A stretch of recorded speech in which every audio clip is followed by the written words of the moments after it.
Nutrela soya chunks. প্রথমে হচ্ছে সয়াবিনগুলোকে ভালো করে সেদ্ধ করে নেব। সেদ্ধ হওয়ার জন্য এখানে বসিয়ে দিয়েছি। সয়াবিনটা আলু দিয়ে করবো, সেই জন্য আমি এখানে দুটো আলু নিয়ে নিয়েছি। সয়াবিনের মধ্যে যা যা দেবো সেটা আমি এখানে নিয়ে নিয়েছি প্রায়। তো এগুলো আমি এখন ধুয়ে ভালো করে রেডি করে নেব।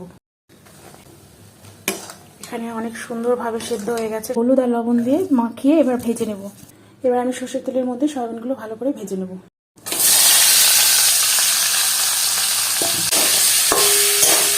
আমি আলুগুলোকে ভালো করে ভেজে নেব। এবার এগুলো সব গ্রাইন্ডারে পেস্ট করে নেব।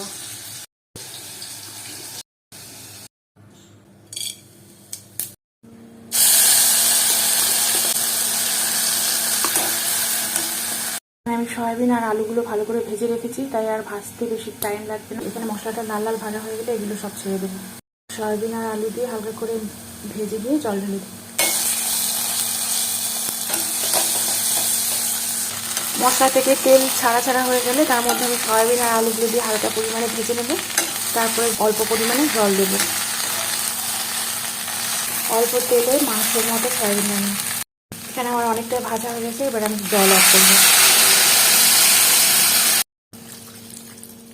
সামান্য পরিমাণে হলুদ গুঁড়ো অ্যাড করব, জিরে গুঁড়ো অ্যাড করব, স্বাদ মতো লবণ অ্যাড করব। যেহেতু আমি ভাজার সময় অনেকটা লবণ অ্যাড করে দিয়েছিলাম, তাই অল্প পরিমাণেই লবণ দেব। এইবার কিছুক্ষণের জন্য আমি একটু ঢাকা দিয়ে রাখবো। সয়াবিন রেডি হয়ে গেছে, এবার নামিয়ে নেব।